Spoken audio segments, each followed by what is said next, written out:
चाहे आपको ई शासन की धारणा हो, चाहे ई न्याय की धारणा हो, या लोक कल्याणकारी व्यवस्था को स्थापित करना हो, चाहे वह पर लोकतांत्रिक सशक्तिकरण करना हो, इस रूप में भी क्वेश्चंस बनता है। इसमें कहीं कोई दो राय नहीं है कि इंफॉर्मेशन टेक्नोलॉजी ने किस प्रकार को लोकतंत्र को मजबूत बनाने में योगदान दिया है। नहीं, जब मैं आर्थिक अच्छा एक और जो बड़ा इंपॉर्टेंट है, अब बार बार क्वेश्चंस बनता है इससे, और अगर एक मल्टी डायमेंशंस के रूप में देख लिया जाए तो मुझे नहीं लगता है कि क्वेश्चन छूटेगा। आत्मनिर्भर भारत, और आत्मनिर्भर भारत का मतलब सिर्फ आर्थिक ही नहीं मैं कह रहा हूं। आत्मनिर्भर भारत शिक्षा में, आत्मनिर्भर भारत स्वास्थ्य में, आत्मनिर्भर भारत महिला सशक्तिकरण से, आत्मनिर्भर भारत आर्थिकी से, आत्मनिर्भर भारत कृषि में, विनिर्माण में। ठीक है, इस आत्मनिर्भर भारत की बात कर रहा हूं। आत्मनिर्भर भारत, इसके अतिरिक्त डिजिटल अर्थव्यवस्था से भी क्वेश्चन जुड़ा बनेगा, डिजिटल अर्थव्यवस्था से भी बनेगा। इंफॉर्मेशन टेक्नोलॉजी और डिजिटल इकोनॉमी जोड़ देगा क्वेश्चन। और थोड़ा सा, क्योंकि डिजिटल इंडिया प्रोग्राम 2015 में स्टार्ट हुआ था, तो डिजिटल इंडिया प्रोग्राम से भी एक टॉपिक बनता है।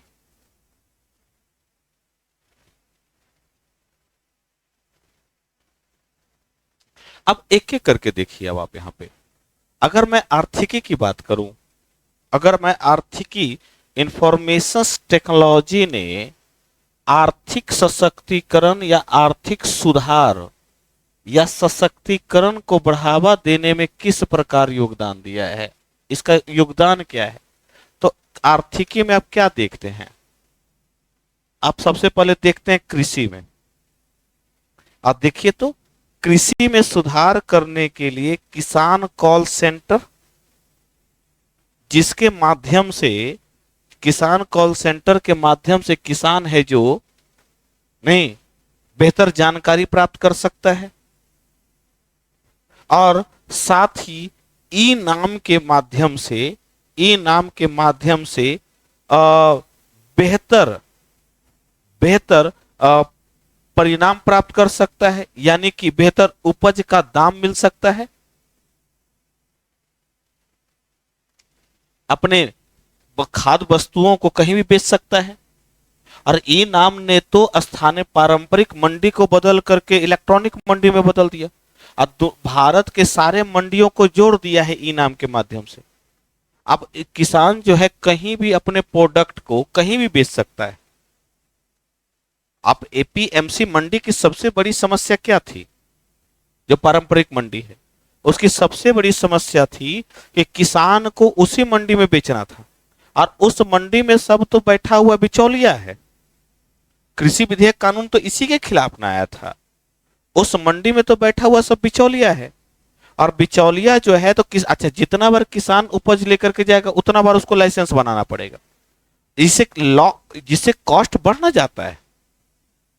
और जब लागत बढ़ जाएगी तो प्रोडक्ट महंगा हो जाएगा और किसानों को उतना लाभ नहीं मिलेगा, क्योंकि एमएसपी जो है वो न्यूनतम समर्थन आपको 1.5 गुना लागत का, कुल 1.5 गुना ना दे रहा है जितना लागत लग रहा है। अच्छा, लागत में तो 3 बातें हैं, एक फिक्स्ड कॉस्ट होता है, एक वेरिएबल कॉस्ट होता है।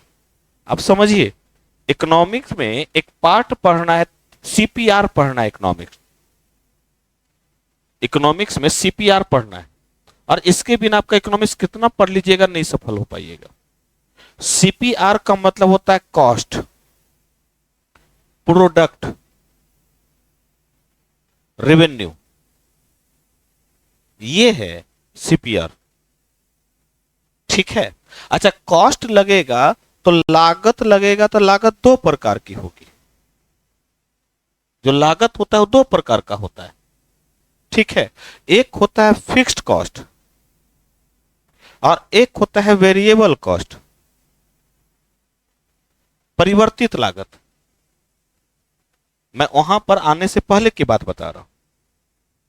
ठीक है, वेरिएबल कॉस्ट हमेशा बदलता रहेगा। अब फिक्स्ड कॉस्ट, जैसे मान लेते हैं कि अब किस कृषक है तो कृषक को बीज लेना है, फिक्स्ड कॉस्ट है। ठीक है, या दुकानदार है तो दुकानदार को रेंट लेना है, रेंट देना है तो फिक्स्ड कॉस्ट है। इलेक्ट्रिसिटी बिल फिक्स्ड कॉस्ट है। इंफ्रास्ट्रक्चर फिक्स्ड कॉस्ट है, नहीं बदलेगा, आपको लगाना ही पड़ेगा। आपको यहां पर इस रूम का आपको देना ही पड़ेगा। आपको ये बोर्ड है फिक्स्ड है, आपको ये टेबल है जो फिक्स्ड कॉस्ट में आएगा। वेरिएबल कॉस्ट हमेशा बदलता रहेगा। जैसे श्रमिक, श्रमिक या मजदूर वेरिएबल कॉस्ट में आता है। तो इसलिए कभी 10 मजदूर काम कर रहा है तो अगर सब कुछ अच्छा हो गया तो 50 मजदूर हो गया। अगर उसमें लॉस हुआ तो मजदूर घट करके 2 आ जाएगा। यह हमेशा बदलता रहेगा। कच्चा माल हमेशा बदलता रहेगा, यह आपका बदलता रहेगा। ठीक है, अब वहां पर कृषकों को भी जो लागत लग रहा है तो कम से कम उस लागत का उसको 1.5 गुना मुआवजा उसको मिलना चाहिए। और एमएसपी तो इसी व्यवस्था पर आया था कि एमएसपी जो एमएसपी इंदिरा गांधी के द्वारा लाया ही नहीं गया था। एमएसपी इंदिरा गांधी के काल में शुरू हो गया, मतलब प्रॉफिटेबल हो गया। ये हरित क्रांति, हरित क्रांति उनके दौर में आई ही नहीं थी। हरित क्रांति तो शास्त्री साहब की देन थी कि शास्त्री साहब ने जय जवान जय किसान का जो नारा दिया था, तो उस समय हरित क्रांति और एमएसपी, क्योंकि उत्पादन हरित क्रांति से उत्पादन ज्यादा होने लगा, तो उत्पादन ज्यादा होने लगा तो सामान बर्बाद होने लगा, उसकी वैल्यू कम होने लगी कि डिमांड से ज्यादा सप्लाई हो गया। इससे किसानों को लॉस होने लगा। इसी किसानों को लॉस से बचाने के लिए एमएसपी की अवधारणा आई कि कम से कम जो लागत है उसका 1.5 गुना मूल्य तो मिलना चाहिए। तो कहां मिलेगा 1.5 गुना मूल्य? तो सरकार खरीद लेगी। तो खाद्य निगम की स्थापना हुई, सरकार खरीद लेगी सामान। तो सरकार सामान खरीद लेगी, ठीक है, तो कितना में खरीदेगी? तो कुल लागत का 1.5 गुना, जिससे किसानों को लॉस नहीं होगा। आप कभी कभी सुनते होंगे कि गोभी ऐसी फेंका रहा है, टमाटर फेंका रहा है, कभी महंगा हो जाता है, कभी तब फेंका रहा है तो किसान ने तो लागत लगाया, टमाटर का उत्पादन ज्यादा हुआ। तो उसको तो अगर फूड प्रोसेसिंग यूनिट होता भारत में, यानी मेगा पार्क स्थापित होता भारत में, फूड मेगा पार्क, तो फेंकाता नहीं, उसको सामान खरीदा जाता था, प्रिजर्वेशन किया जा सकता था। ठीक है, वहां तो बड़ी समस्या। तो किसानों ने क्या किया कि तो किसानों का जो लॉस ना होने लगा।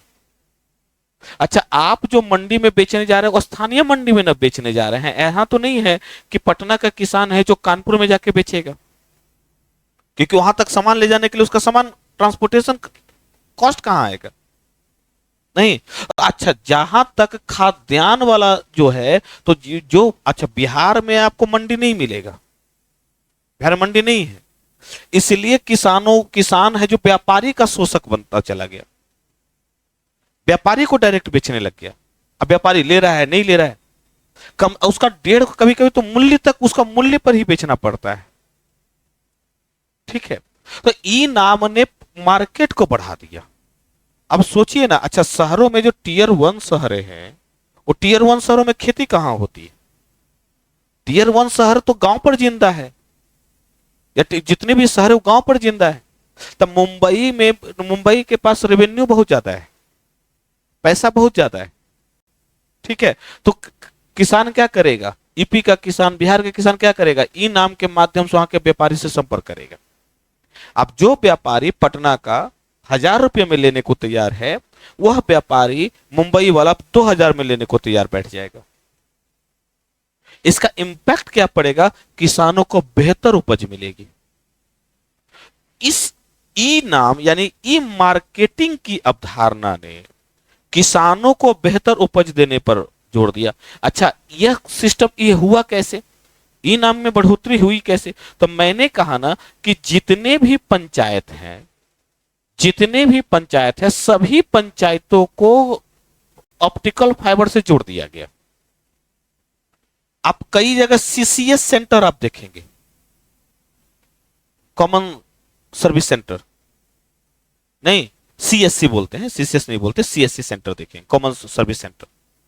और ये इससे क्या हुआ, तो वहां पर किसान जो लोग हैं, कॉमन सर्विस सेंटर से क्या हुआ था, आप किसान भी वहां लाभ ले सकता था, जानकारी प्राप्त कर सकता था। तो सारे पंचायतों को भारत नेट योजना के तहत ऑप्टिकल फाइबर से जोड़ दिया गया। इससे बेहतर, यानी कि वहां तक किसानों को जानकारी जोड़ा पहुंचाया जा सकता था, उससे जोड़ा गया किसानों को। अब किसान है जो अपनी उपज का बेहतर दाम ले सकता है। लेकिन समस्या यही है कि जो दो प्रांत हैं, पंजाब और हरियाणा और पश्चिमी यूपी, ये आज भी एपीएमसी को लेकर के बड़ा वहां पर ये, वहां जो स्थानीय मंडी बहुत ज्यादा हावी है, स्थानीय मंडी। और वहां प्रत्येक किसानों को सामान बेचने के लिए वहां लाइसेंस लेना पड़ता है, और वहां पर सामान खरीद कौन रहा है, तो बिचौलिया। डायरेक्टली व्यापारी को नहीं बेच सकता कोई किसान। वहां बहुत शोषण होता है वहां, और इसी शोषण को दूर करने के लिए कृषि कानून जो विधेयक आया था 2020 में, क्लियर। तो एक बड़ा परिवर्तन था, लेकिन लागू नहीं हो पाया विरोध के कारण, तो एक अलग मैटर है। लेकिन तकनीक ने एक सुविधा तो दे ही दिया किसानों को कि अपने उपज का बेहतर दाम मिले, तो कृषि क्षेत्र में इंफॉर्मेशन टेक्नोलॉजी का बेहतर प्रयोग होने लगा, क्लियर। तो एक तो ये फायदा हुआ। इसी के साथ साथ आप देखिएगा विनिर्माण सेक्टर में तो और कमाल हो गया। इलेक्ट्रॉनिक्स जो मोबाइल निर्माण में दुनिया के दूसरा सबसे बड़ा उत्पादक बनकर के उभरा है भारत। और इलेक्ट्रॉनिक्स क्षेत्र में भारत धीरे धीरे आत्मनिर्भरता की ओर जा रहा है, इलेक्ट्रॉनिक्स क्षेत्र में, क्लियर। और हाल ही में इसके लिए सेमीकंडक्टर पॉलिसी भी आई थी, लैपटॉप पॉलिसी भी जारी की गई। और हाल ही में भारत सरकार इसके लिए, अच्छा उस समय देखिएगा इलेक्ट्रॉनिक क्षेत्र में सिर्फ यही नहीं है, ये तो मैन्युफैक्चरिंग दिख रहा है। ये दो बातें हैं, एक मैन्युफैक्चरिंग में और साथ साथ एक सर्विसेज में भारत ने इलेक्ट्रॉनिक क्षेत्र में काम किया है। आपको मैं इसका उदाहरण दे रहा हूं। अगर मैन्युफैक्चरिंग की बात किया जाए तो इलेक्ट्रॉनिक क्षेत्र में मोबाइल निर्माण में दूसरा बड़ा उत्पादक बन के निकला है, मोबाइल निर्माण में।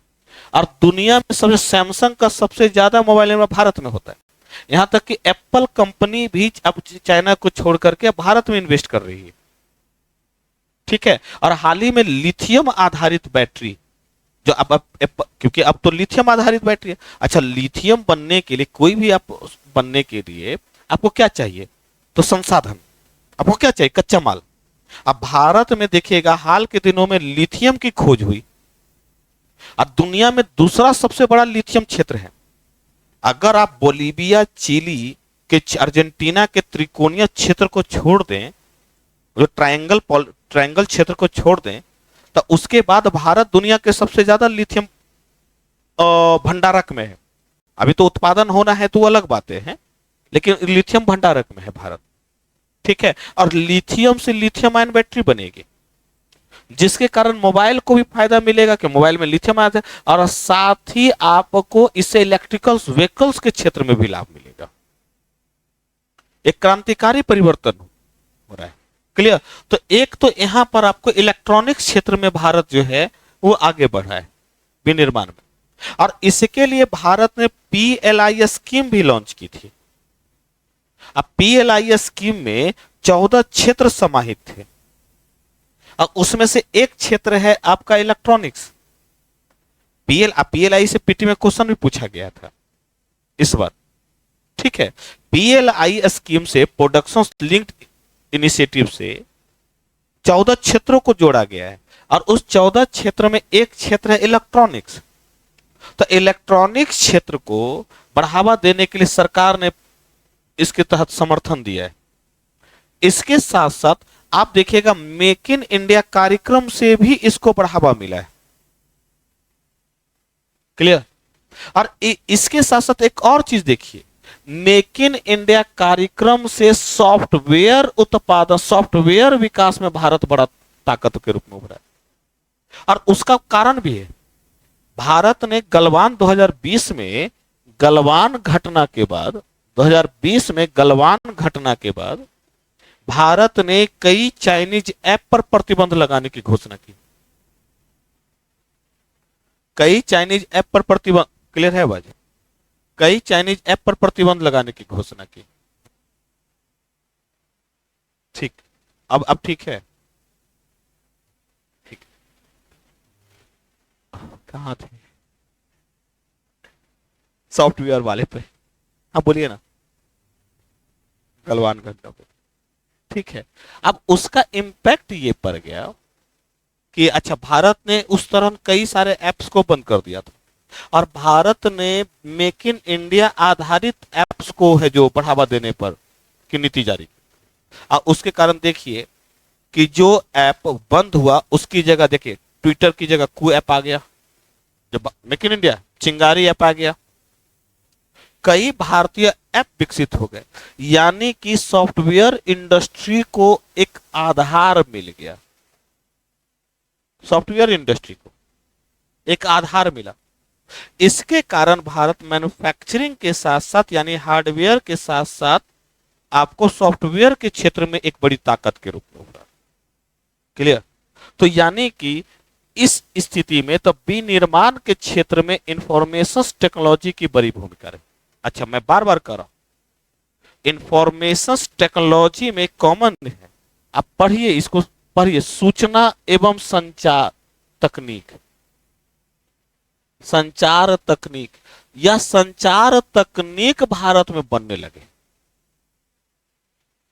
ताकि सूचनाओं का प्रवाह तेज हो। और इसी संचार तकनीक में एक और था 5G, और इसी दौरान भारत ने इंडोजेनस, बिना, क्योंकि 5G उस समय हुबई कंपनी 5G को लॉन्च करने वाली, और हुबई कंपनी को लेकर के दुनिया के मन में एक शंका थी कि यह एक तरीके का जासूस का काम करती। ठीक है, तो भारत ने यहां पर अपना खुद का कहा कि नहीं, ये हम किसी, एक तो गलवान घटना हो गई थी और भारत नहीं चाहता था, तो रिलायंस कंपनी ने, क्वालकॉम कंपनी अमेरिका की, रिलायंस और क्वालकॉम ने मिलकर के, वहां अमेरिका में इसका परीक्षण भी हुआ था क्वालकॉम के सहयोग से। और क्वालकॉम में आप देखिएगा, पूरे कोरोना लॉकडाउन के दौरान सबसे ज्यादा इन्वेस्टमेंट आपको दिखेगा रिलायंस में, संचार में। उसमें एफबी का भी इन्वेस्टमेंट है, इंटेल का भी इसमें इन्वेस्टमेंट है, उसमें क्वालकॉम का भी इन्वेस्टमेंट था।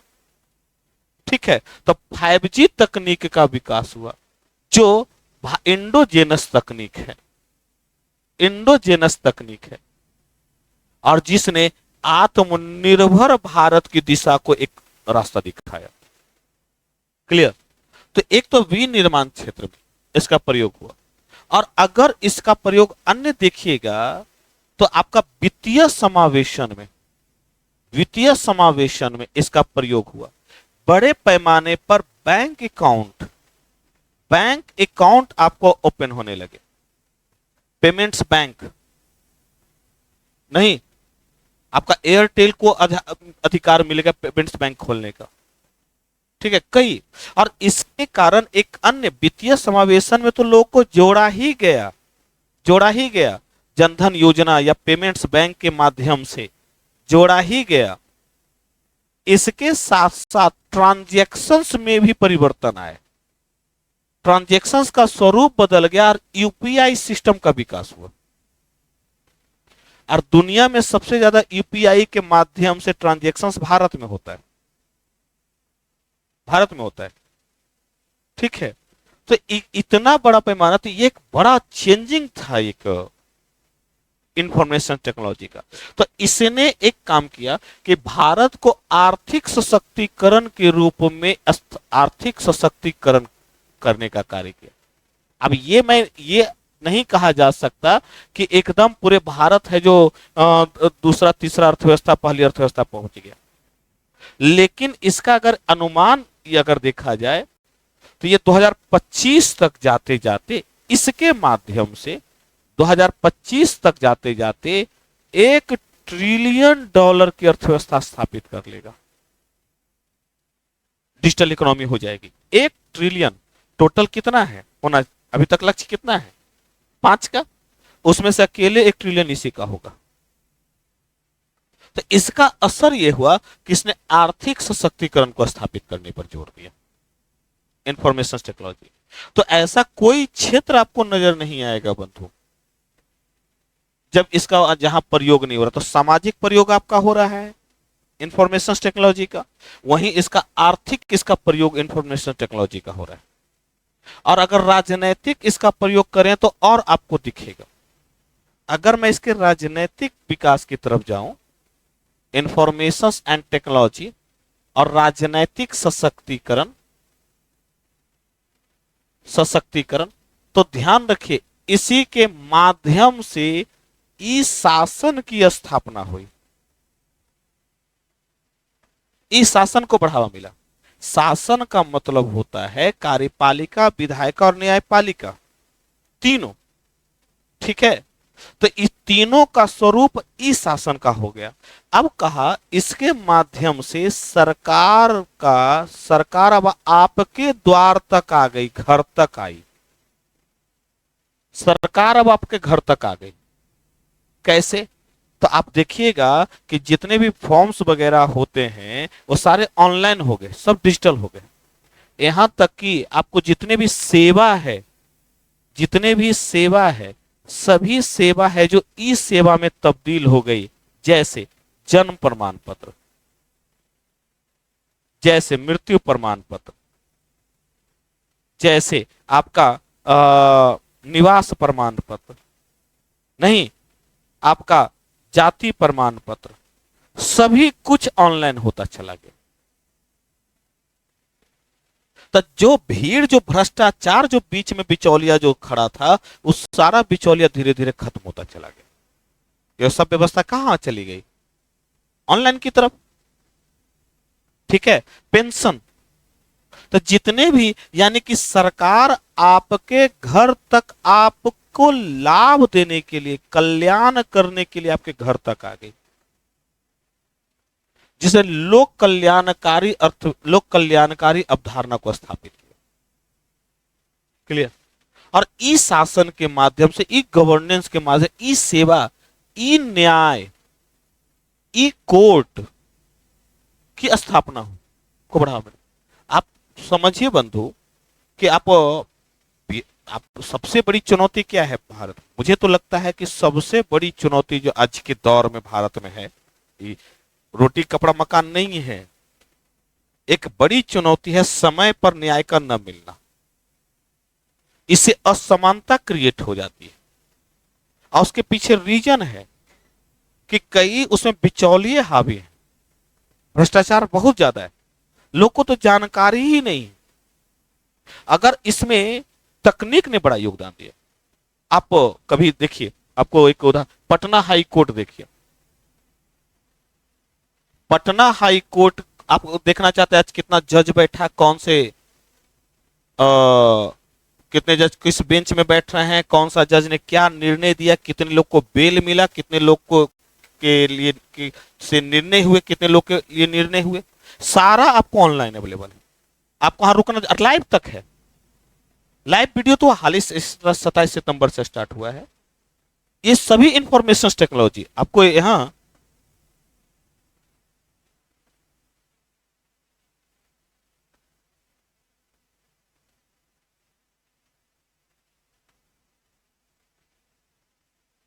देखिए, सब कुछ आपको यहां पर इसके तहत सब नोटिस वगैरह सब मिलता जाएगा। और यहां पर एक आता है कि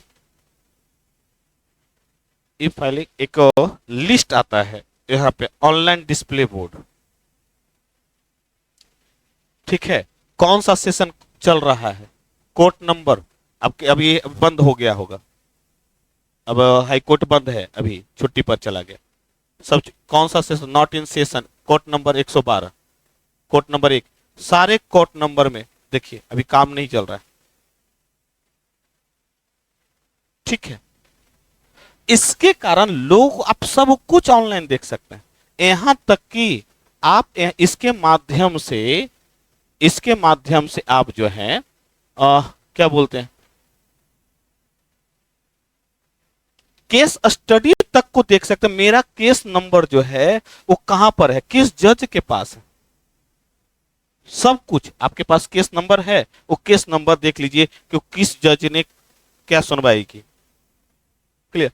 इससे समय की बचत होने लगी। और इसमें ऐसा ये नहीं है कि 100%, लेकिन इसने जो अच्छा वहां पर केसों को सुनने के लिए बहुत सारे वकील क्या करते थे, यह सुप्रीम कोर्ट में बहुत चलता है, बहुत सारे वकील अपने जज के पास भेज देते हैं केस।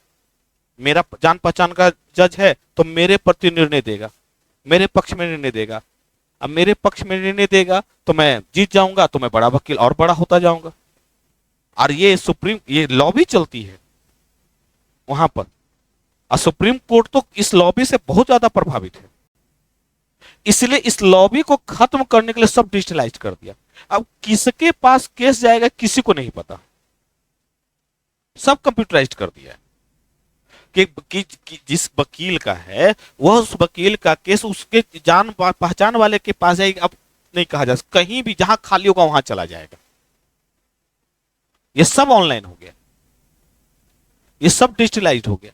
इसके कारण अब आपको केस के मेरिट के आधार पर अब वो रिजल्ट होगा। क्लियर। तो ये बड़े पैमाने पर ये तो अगर जिस देश में आपको कोर्ट के माध्यम से न्याय नहीं मिलेगा बंधु, ये कहां चला गया यार।